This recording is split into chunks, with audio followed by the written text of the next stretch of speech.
কলিযুগে এমন হয়ে গিয়েছে যে সতের শত্রু বেশি আর অসতের বন্ধু বেশি। দেখবেন যে সৎ হবে তার কিন্তু পুরো দুনিয়া মা শত্রু হবে, বন্ধু কেউ থাকবে না। কিন্তু যে অসৎ হবে, খারাপ কাজ করবে, তার কিন্তু বন্ধুর অভাব হয় না, সকলে তার বন্ধু হয়ে যায়, তাই তো? যেমন মা তার একটি ছোট্ট প্রমাণ দিই। এক ব্যক্তি কি করেছিলেন, অপর এক ব্যক্তির কাছ থেকে 10,000 টাকা নিয়েছিলেন। এবার মা প্রাকৃতিক জগতে কেউ যদি কারোর কাছে টাকা চাইতে যায়, কে কি বলি গো মা, মিষ্টি মিষ্টি করে বলি না, ওগো তুমি ছাড়া আমার কে আছে তো জানো তো, তুমি ছাড়া এই পাড়াতে, এই দেশে, এই গ্রামে আমার আর কেউ আপন নেই, কেউ তোমার মতো আমায় ভালোবাসে না, সবারই মনে হিংসা। যখন আমি বিপদে পড়ি তুমি আমায় বাঁচাও, তুমি উদ্ধার করো, তুমি তো টাকা ধার দাও, 10,000 টাকা দেবে ধার, মা বলি না? কত মিষ্টি মিষ্টি কথা বলি, ওগো হাগো করে তার কাছ থেকে টাকা ধার নিয়ে নি, তাই তো? তারপরে যখন সে টাকা চাইতে যায়, আর চিনি না, প্রথম আজ দর্শন করলে পথ ছেড়েই পালিয়ে যায়, করি তো মা? এবার কি হয়েছে, এক ব্যক্তির কাছ থেকে অপর এক ব্যক্তি মিষ্টি মিষ্টি দুটো কথা বলে 10,000 টাকা নিয়ে চলে এসেছে। এবার কি হয়, প্রাকৃতিক জগতে দেখবেন মা, কেউ যদি কারোর কাছে টাকা পায় তার বাড়িতে কিন্তু প্রত্যেক দিন যেতে যায়, তাই? এবার যে টাকা পাবে সে প্রত্যেক দিন চাইতে যায়, আর ও বেটা কি করে, আজ হবে না গো কাল হবে না করে বাড়ি ফিরিয়ে দেয়। একদিন কি হয়েছে, যে টাকা নিয়েছে সে প্রথম আজ দিয়ে যাচ্ছে, আর এমন সময় দেখছে যে টাকা পাবে সে ওই প্রথম আজ দিয়ে আসছে। দেখছে মা যে ওই ব্যক্তি চলে আসছে, মনে মনে ভাবছে কি গো, ও তো সে না যার কাছ থেকে আমি টাকা নিয়েছিলাম, এইদিকে আসছে, তার মানে নিশ্চয়ই আমার বাড়িতে টাকা চাইতে আসছে। টাকা তো দেবে না মা, কি করেছে, ছুট লাগিয়েছে বাড়িতে। এবার ছুটতে ছুটতে যে বাড়িতে গিয়েছে, তার বাড়িতে ছিল ছোট্ট একটি ছেলে। ছেলেকে ডেকে বলছে, এই ভাজা,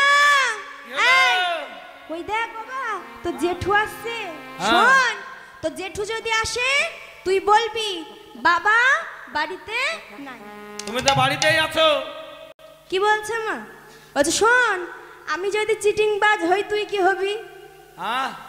আমি যদি চিটিংবাজ হই তুই তো তার ছেলে, তুই কি হবি? আমি চিটার। বলছে আমি যদি চিটিংবাজ হই তুইও তো তাহলে তাই হবি, তাই না? বলছে আমি যদি চিটিংবাজ হই তুই হবি চিটার, এক কাজ কর তো জেঠু আসলে বলে দিবি বাবা বাড়িতে নাই। ঠিক আছে বাবা? ঠিক আছে ঠিক আছে বলে দেব। এবার বাবা সে ব্যক্তি যখন বাড়িতে এসেছে, সে কি করেছে, বিলম্ব না করে ঘরের মধ্যে ছুটে গিয়ে একটি ছোট্ট কাঁথা গায়ে দিয়ে শুয়ে পড়েছে। ছোট কাঁথায় কি পুরো শরীর ঢাকে বাবা? তার পা দুটো বাইরে বেরিয়ে আছে,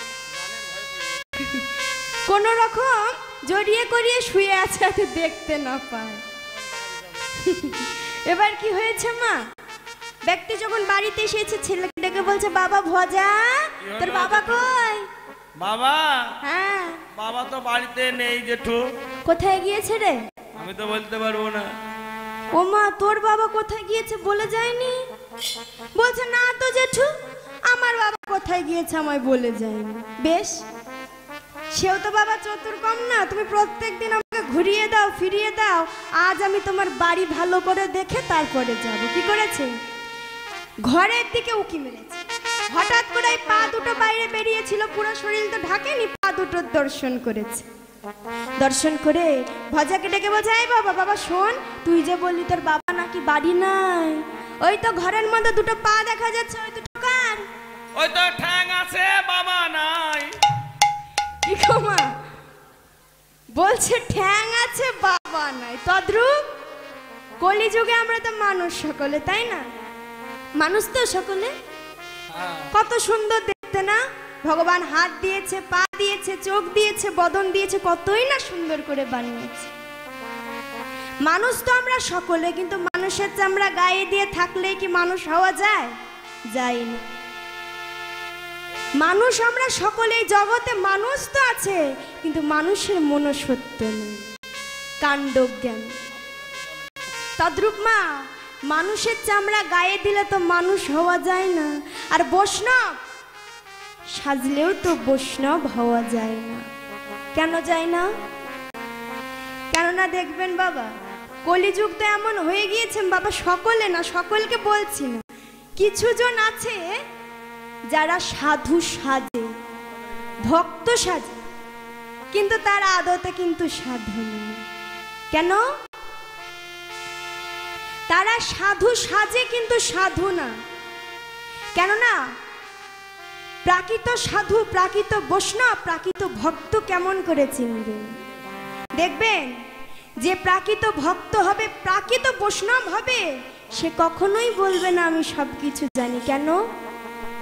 সে যদি দেখে কেউ ভুল করছে, তাকে বলবে তুমি ভুল করছো, কিন্তু এমন করে বলবে তার মনে বাবা ব্যথা দেবে। কেন? কেন না? সে কারোর প্রাণে, কারোর মনে ব্যথা দেয়। কিন্তু দেখবেন এই কলিযুগে যে সাধু সেজে যারা বসে আছে, তারা কি করে মা বাবা? অল্প জেনে এমন ভাব দেখায় যে আমি সব কিছু জানি, তাই না গো? দেখবেন সে নিজেকে বড় করে অপরজনকে ছোট করে। সে কি সাধু? তারা সাধু না। কেন? কেননা যারা সাধু হবে তারা তো কখনোই কাউকে আঘাত দেবে না, কষ্ট দেবে না। দুবড়ো ঘাস দেখেছেন মা? দেখেছেন?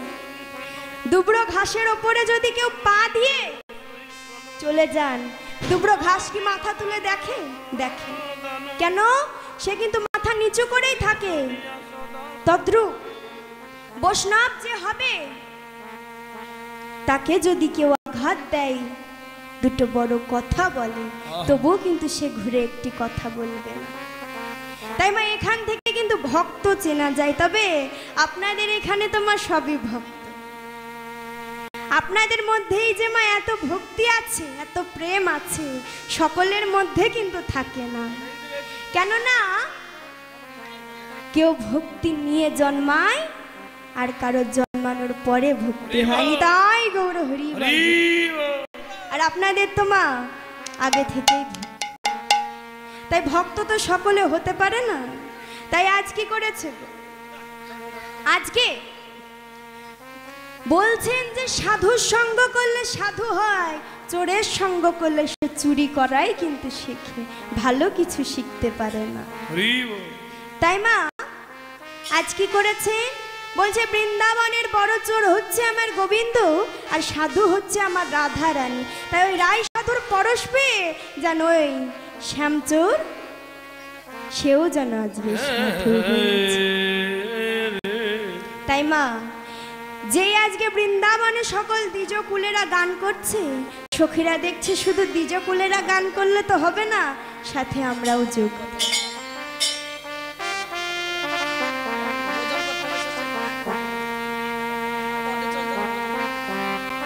তাই কি করলেন? আজকে সখীরা শুদ্ধ আমার রাধা শ্যামকে জাগাবার জন্য যেন মনের আনন্দে গান করেছে, গানে করেছে। যে জাগো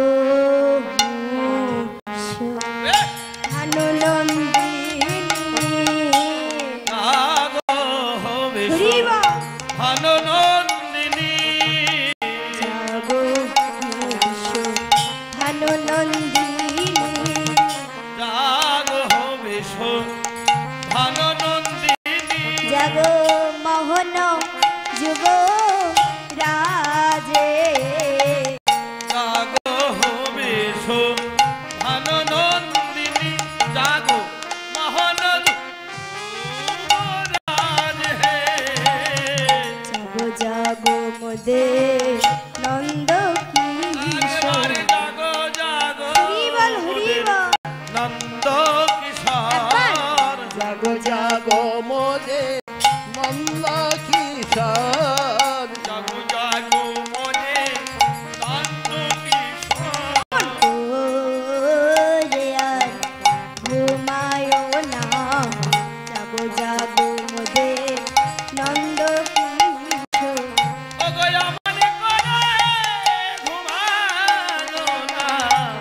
জাগো মোদের নন্দ কিশোর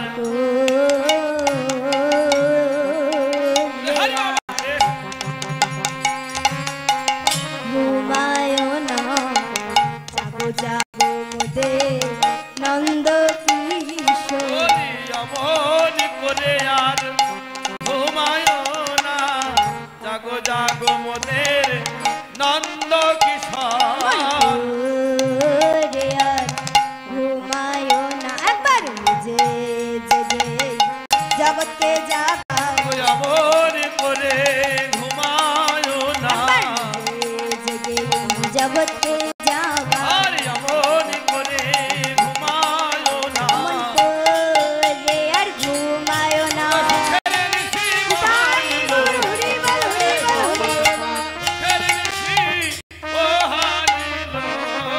জাগো জাগো মোদের নন্দ কিশোর আজ কি করেছে একদিকে সখীরা গান করছে আর বলছে একবার জাগো তোমরা নিজে জেগে এই জগৎকে জাগাও তোমরাই যদি এমন করে শয়নে থাকো তাহলে যে এই জগৎ আর জাগবে না একবার নিজে জেগে এই জগৎকে জাগিয়ে দাও জাগিয়ে দাও তাই কি করেছে একদিকে সখীরা রাধা মাধবকে জাগাচ্ছে মা হঠাৎ করে এক সখীর লক্ষ্য পড়লো অরুণের যেন উদয় হচ্ছে হঠাৎ করে অরুণকে দর্শন করে অরুণের প্রতি লক্ষ্য করে যেন আজকে অরুণকে ডেকে ডেকে বলছে ডেকে ডেকে বলেছেন আরে অকরণ আলো অরুণ অপরণ পুন বালয়রুণ অকরণ বালো অরুণ অপরণ পুন বালয়রুণ উদিত মুদিত কুমদ বদন রে অপরণ পুন বালয়রুণ উদিত মুদিত কুমদ বদন হে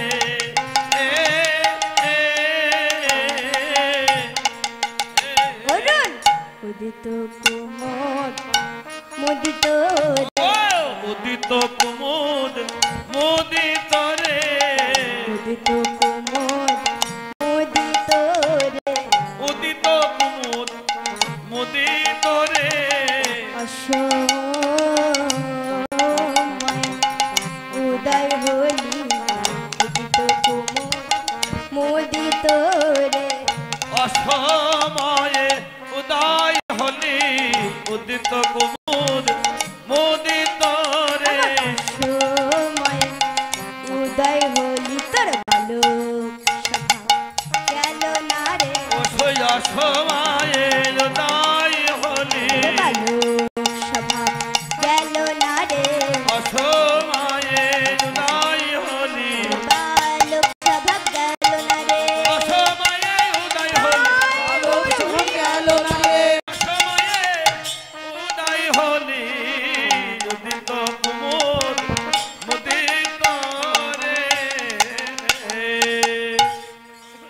আজকে কি হয়েছে অরুণ উদয় হচ্ছে তো আর ওই বৃন্দাবনের যে কুমদ ফুল সে তো ওই নিশিরাতে প্রস্ফুটিত হয় আর অরুণের উদয় হলে মুদে যায় আজকে যেন অরুণ উদয় হয়েছে আর ওই কুমদ ফুল যেন মুদে যাচ্ছে আর বৃন্দাবনের রসিক ভ্রমর তো একবার করে কুমদিনীর মাঝে মধু পান করতে যাচ্ছে আবার পালিয়ে আসছে বলছে আজকে যেন একবার করে মধু পান করতে যাচ্ছে আবার পালিয়ে আসছে কেন ওই যে বাবা ও মায়েরা ধরুন মধু পান করতে গেল এবার অরুণের উদয়ে যদি কুমদ ফুল মুদে যায় পুষ্পর মধ্যে তো আটকা পড়ে প্রাণ হারাবে তাই না একদিকে ভয় পাচ্ছে আটকা পড়ে মারা যাবে ভয়ে আবার ওই যে ভালোবাসার বদন যেন ভ্রমর ছেড়ে যেতে পারছে না তাই একবার করে যাচ্ছে আবার পালিয়ে আসছে আর এদিকে কি হয়েছে সখীরা দেখছে অরুণের উদয় হয়েছে অরুণকে বলছে অরুণ তোর যেন বালক স্বভাব গেল বলছে অকরুণ পুন বালয় অরুণ অর্থাৎ অকরুণ মানে কি মা করুণাবিহীন হ্যাঁ। যার মনে কোনো করুণা নেই, দয়া মায়া নেই, তাকে বলা হয় অকরুণ। তাহলে পুনঃ শব্দের অর্থ কি? পুনরায়। পুনঃ শব্দের অর্থ পুনরায়, অর্থাৎ এর আগেও কখনো উদয় হয়েছিল। তাহলে ওই অরুণ এর আগে কবে উদয় হয়েছিল বাবা? মা যেদিন রাম রাবণের যুদ্ধ হয়েছিল, লক্ষণে শোকেতে শিলে পড়েছিল, তখন প্রাণের ভাই লক্ষণকে বুকের মাঝে জড়ায়ে ধরে প্রভু রামচন্দ্র আমার চিৎকার করে করে কাঁদছে আর ডেকে ডেকে যেন বলছে, দেশে আমি আমার পিতাকে হারালাম, বনে আমার সীতাকেও হারালাম, আর এই রানে বুঝি আমার প্রাণের ভাই লক্ষণকেও আমি হারালাম। বলছে এই রণে বুঝি আমার প্রাণের ভাই লক্ষণকেও আমি হারিয়ে ফেললাম। যখন প্রভু আমার কাছে হঠাৎ করে মা, সেই সময় দৈব বাণী হল শোষেন বৈদ্যের কন্যা প্রভু রামচন্দ্রকে ডেকে ডেকে বলছে, প্রভু তুমি ভেবো না প্রভু, তোমার ভাই লক্ষণ প্রাণে বেঁচে যাবে একটি কাজ করতে পারলে। তুমি ওই অরুণের উদয় হওয়ার আগে যদি গন্ধমাদন পর্বত থেকে বিশল্যকরণীর পাতা এনে লক্ষণের ক্ষতস্থানে লাগাতে পারো, তাহলে তোমার ভাই লক্ষণ প্রাণে বেঁচে যাবে। যেই বাবা দৈববাণী হয়েছে মা, প্রভু আমার ভাবছে কে যাবে ওই গন্ধমাদন পর্বতে বিশল্যকরণীর পাতা আনতে। প্রভু কাঁদছে, হঠাৎ করে পাশ থেকে রাম ভক্ত হনুমান লাফিয়ে পড়ে বলছে, প্রভু আমি যাব ওই পর্বতে। বলছে বেশ, তাহলে আর বিলম্ব করো না। বলছে প্রভু আমার একটি যে কথা ছিল, প্রভু ওই পর্বতে আমি যাব বটে, কিন্তু ওই বিশল্যকরণীর গাছ যে কোনটা আমি কেমন করে চিনব? প্রভু আমার হনুমানকে বলছে, হনু তুমি ভেবো না,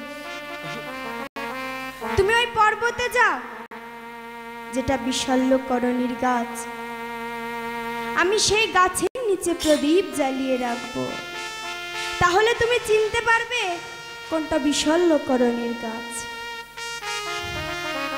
তাই কি করলেন মা, হনুমান আর বিলম্ব না করে জয় রাম শ্রীরাম বলে জয় শ্রীরাম আকাশ পথে গন্ধমাদন পর্বতে চলে গেল। রঘুপতি রাঘব রাজা না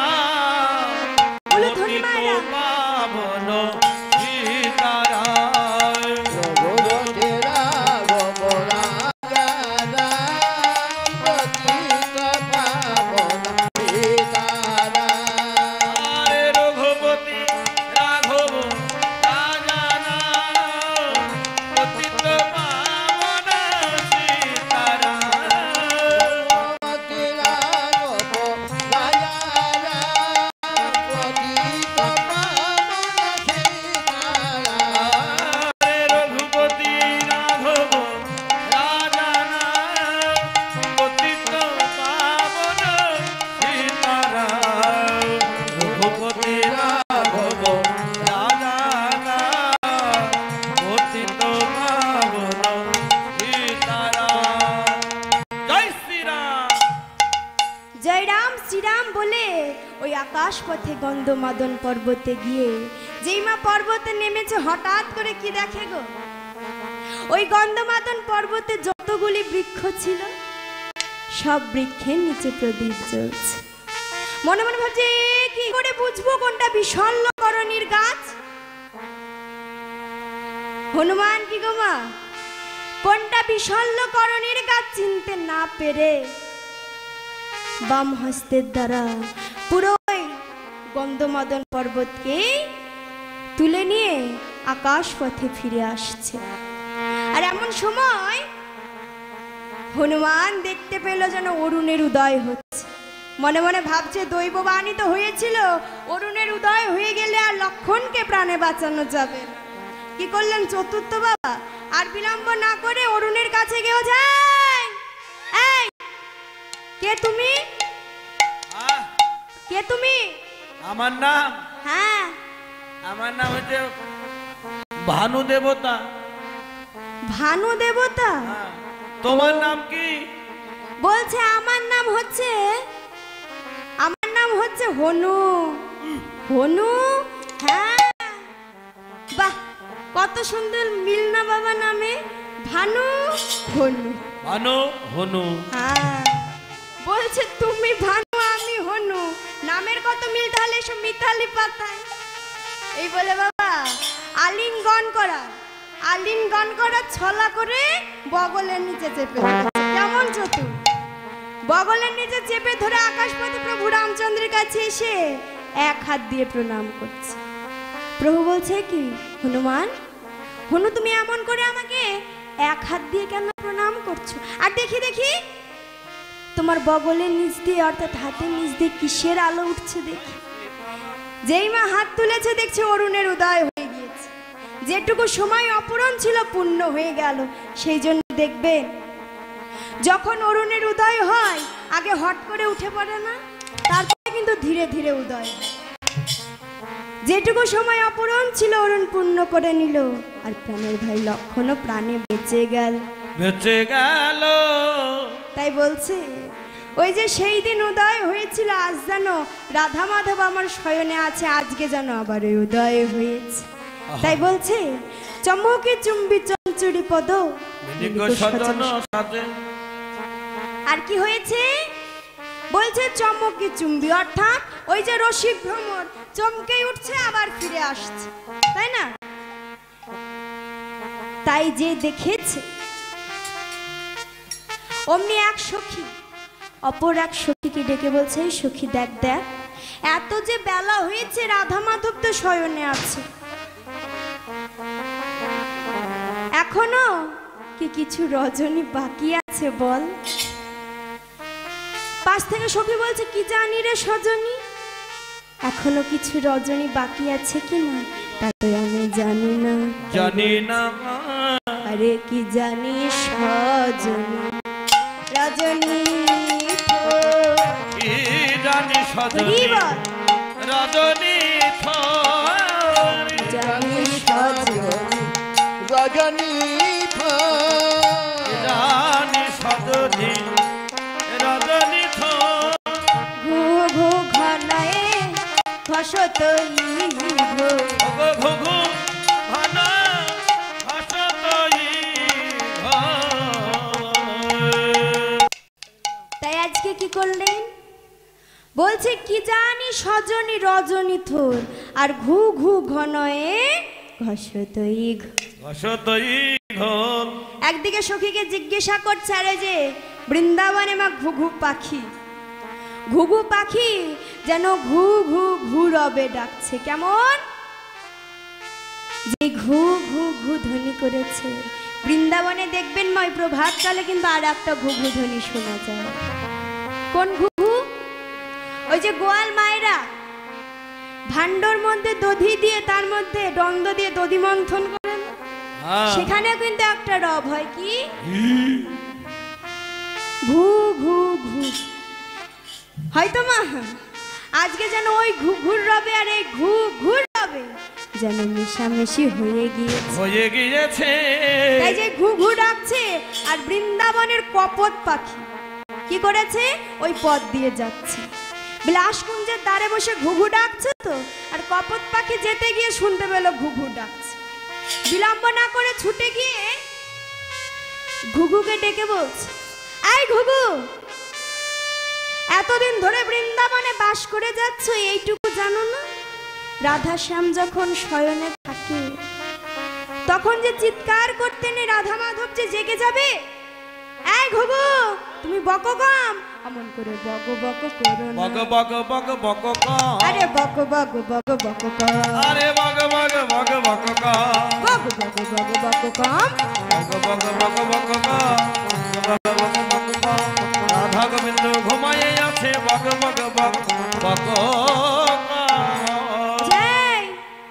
বলছে রাধা মাধব যে ঘুমায়ে আছে, তুমি বক বক বক বক কম, অমন করে বকো না, চুপ করো। বলছে অমন করে বক বক করো না, চুপ করো। আর এমন সময় কি হয়েছে মা, কপতের স্ত্রী কপতে আবার সেখানে এসেছে। কপত তার স্ত্রীকে ডেকে বলছে, ওগো তুমি এসেছো, ভালোই হলো। এতক্ষণ আমরা ছিলাম দুজন, তোমাকে নিয়ে হলাম তিনজন, কাজে কাজে ঝামেলাটা ভালোই জমে। কাপতি বলছে, এই শোনো, তোমাদের এই দুটোর সাথে গোলযোগ দিয়ে আমি এখানে ঝামেলা সৃষ্টি করতে আসি, তবে আমি এসেছি কেন জানো? একটি কথা জানতে। বলছে কি কথা জানিতে? বলছে কপতি। কপতি বলো বলো কপতি, বলো কপতি, একরা মনির কপতি, বলে একরা মনির কপতি, একরা মনির কপতি, বলো একরা মনির কপতি, রায়ের ঘরে পতি আবার ওই বনেও পতি, একরা মনির কপতি, ঘরে পতি আর বনে পতি, একরা মনির কপতি। এই একটা রমণের কটা করে পতি হয় ও মায়ের? আপনাদের কটা করে পতি গো? একটা। আচ্ছা মায়েরা হাত তুলে তুলে বলুন দেখি, কটা মা? দুটো। দুটো করে? পাঁচ দুটো পতি না? বললো এবার। এক মা বলেছে দুটো না, আর এইদিকের মায়েরা এবার পাঁচ পতি। পাঁচটা পতি। হ্যাঁ, শাঁখা সিঁদুর। মা ওইগুলো তো আছে। আর ওই পেছনের মায়েদের কটা পতি গো? একটা না দুটো? পাঁচটা? সকলের পাঁচটা? হ্যাঁ। বলছে একদিকে ঠিক বলেছে, আর একদিকে কি বলছে না তো দুটো। কি? এক হচ্ছে ওই ঘরের প্রতি, আর এক হচ্ছে ওই জগৎপতি, মায়েদেরও প্রতি বাবাদেরও প্রতি জগতের প্রতি। নিতাই গৌর হরি বল। হরিবল, হরিবল। মা এই পতি তো অনিত্য পতি, তাই না? যেই বলেছে অমনি কপত বলছে, শোনো কপতি, এ যে নিত্যপতি ঘরের প্রতি তো অনিত্যপতি। নিত্যপতি। তাহলে মা আমরা নিত্য আর অনিত্য কাকে বলি? নিত্য হচ্ছে যা আছে কালও থাকবে, আর অনিত্য যা আছে মা কাল থাকবে না। যেমন আমরা তো অনিত্য, আজ আছি কাল কিন্তু থাকবো না। তাহলে নিত্যকে নিত্য হচ্ছে আমার জগদীশ্বর হরি, যা আছে এর আগেও ছিল এবং যুগ যুগ ধরে থেকে যাবে। তাই গৌর হরিবল, হরিবল। তাই বলছে এই যে নিত্যপতি আর ও তো অনিত্যপতি, যেই বলেছে। আর এইদিকে কি হয়েছে যেন দর্শন করে বলছে, আরে ফুকারত হত শোক, আরে ফুকরত হক শোক, ফুকারত হত শোক, ফুকরত হক শোক, যাবো গো সব হলো করে। আরে ফুকরত হক শোক, হইয়া মোহ সব হলো করে। আর সুখ শারিক পিকোকা কুলি, শোক শারিক পিকোকা কুলি, সুখ শারিক পিকোকা কুলি, শোক শারিক পিকোকা কুলি, ধবন ভুলি হরি ধুবন ভরি আরে, হরি ধুবন ভরি আরে। আজকে যেন সুখ শাড়ি পিকো কাকুলি সবাই মা ওই নিধু বন মাতিয়ে গান করছে। আর কি হয়েছে, এক সখী দর্শন করে অপর সখীকে বলছে, দেখ দেখ সখী, আমাদের যে রাধা মাধব শয়নে আছে, আর আমাদের রাধা রানীর যেন বস্ত্র ঠিক নেই, বসন যেন ঠিক নেই।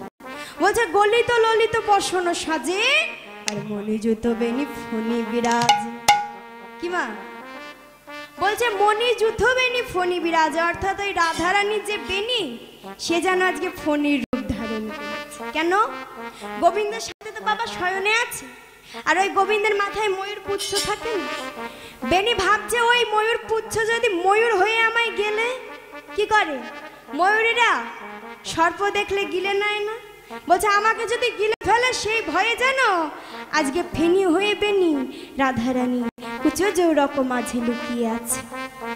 তাই কি হয়েছে, একদিকে লুকিয়ে আছে, আর যেন ওই বৃন্দাবনে রাধারানীর বিলাস কুঞ্জে যেন রসে বাদর নেমেছে। কেমন বলছে? আরে তরিত জড়িত জলজ আরে তরিত জড়িত জলজ ভাতে, আরে তরিত জড়িত জলজ ভাতে, সুখে সুখী হলো মাতি রে।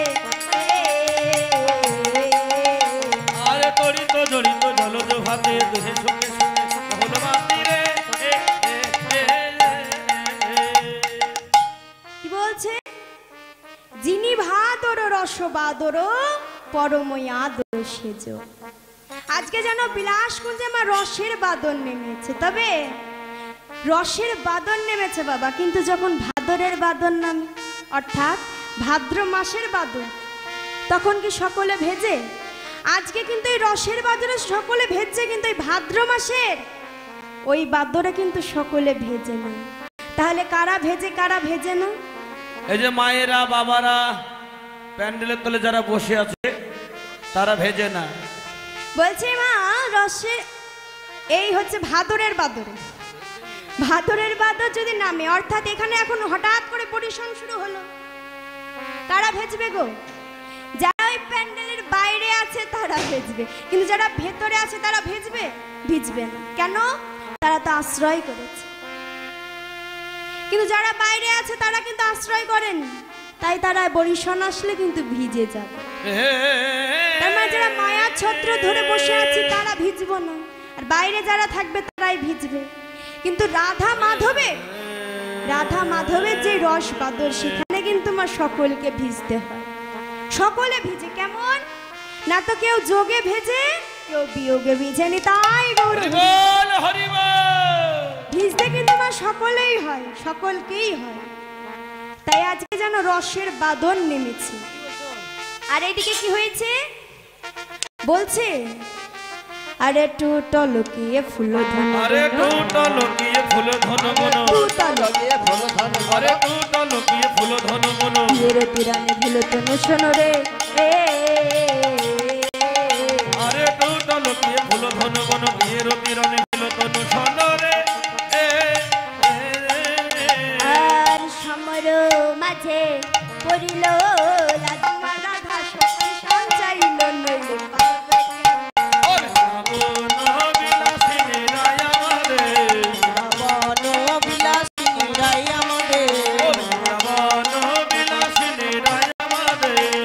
সুখ বলে আমার কিসের মাথায় ময়ূর পাখা,